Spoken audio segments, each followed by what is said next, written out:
Good morning and welcome to my presentation of populations at risk for STDs.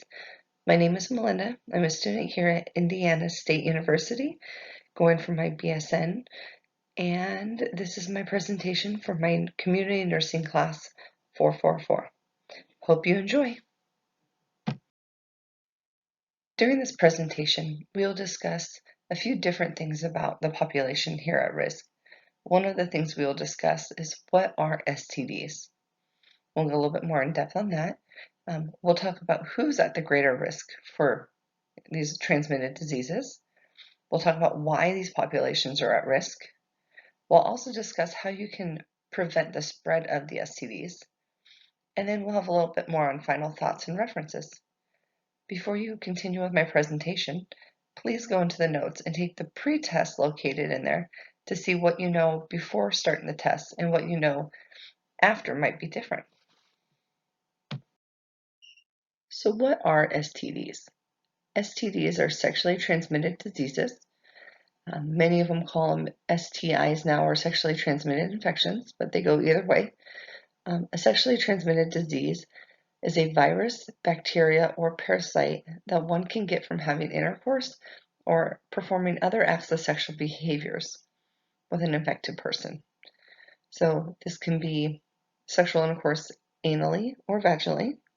This can be oral sex, whether you're giving or receiving. This can be even just rubbing up against each other with no clothes on.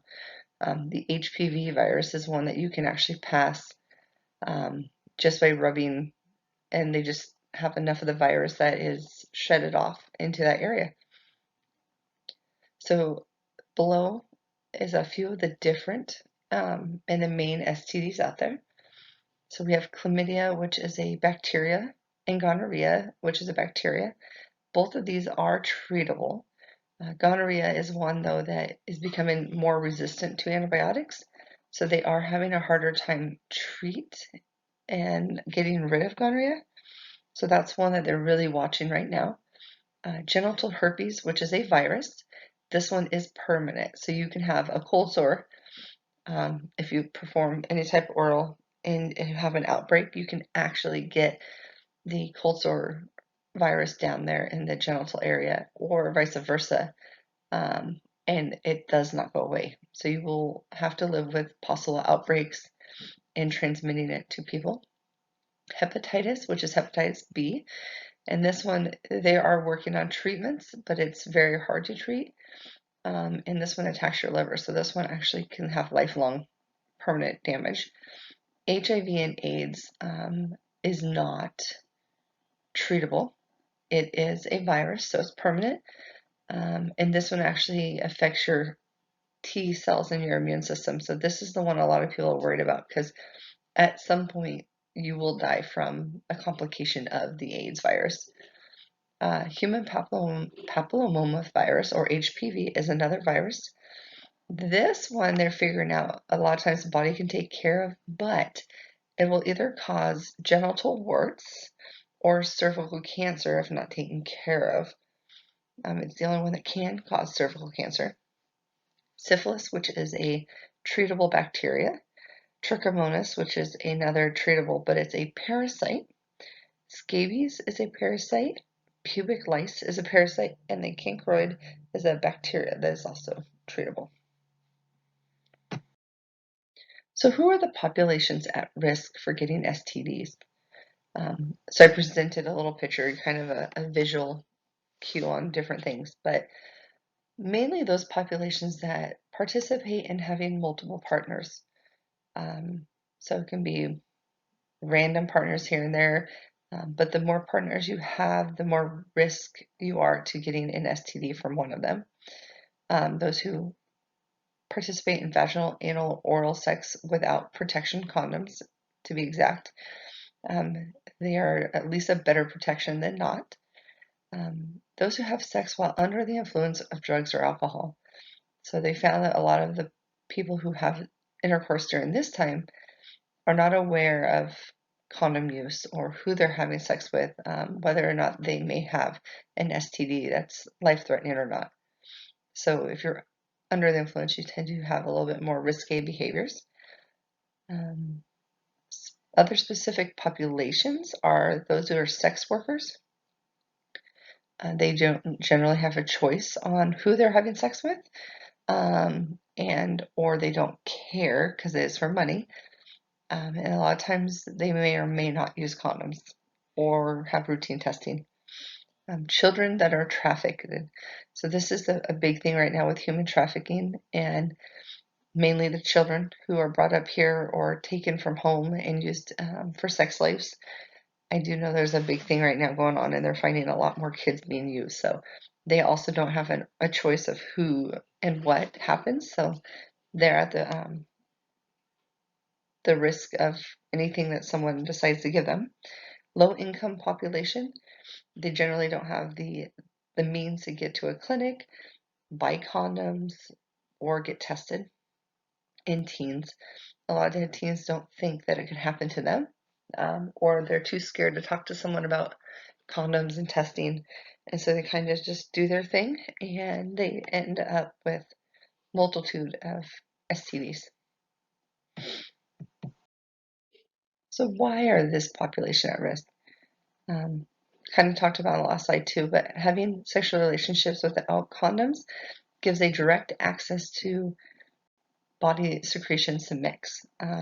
So pre-cum, semen, any of that stuff carries the viruses or the different things, or if it's a bacteria, it's on the outside of your genitals. So any of that stuff can be easily transmitted without condoms.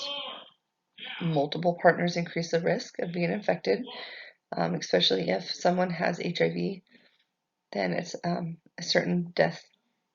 It can be drawn out, but it definitely has no cure. Some diseases are not treatable and they can be debilitating. And because they're easily transmitted via skin. So for those that even just dry humping or stuff like that people refer to, just rubbing on each other without protection can spread these things.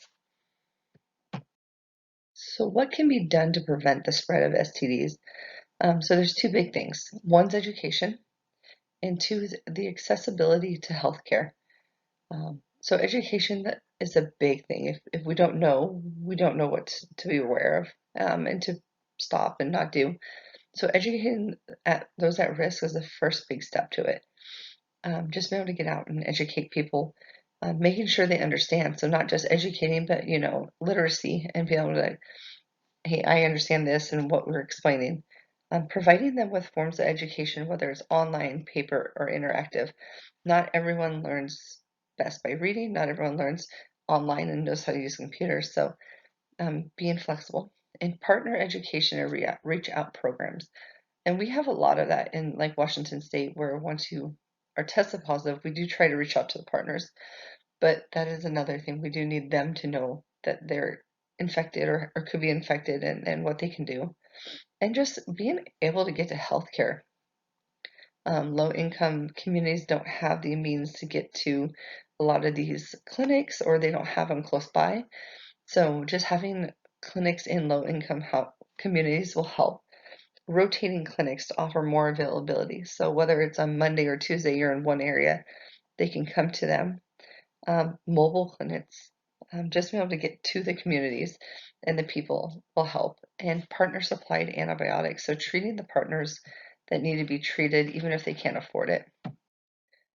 Here's just a slide, a little bit that we've already talked about, but what STDs can cause and what they look like. They can cause long-term infertility, lifelong warts, herpes outbreaks, cervical cancer, pelvic pain, and HIV turns into AIDS, and then you eventually die from it.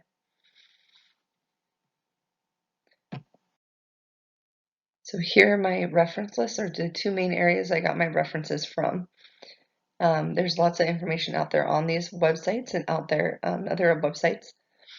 If you wouldn't mind, please taking my post-test and seeing if what I presented today you learned anything from would be great. And if you have any feedback, let me know. Thank you.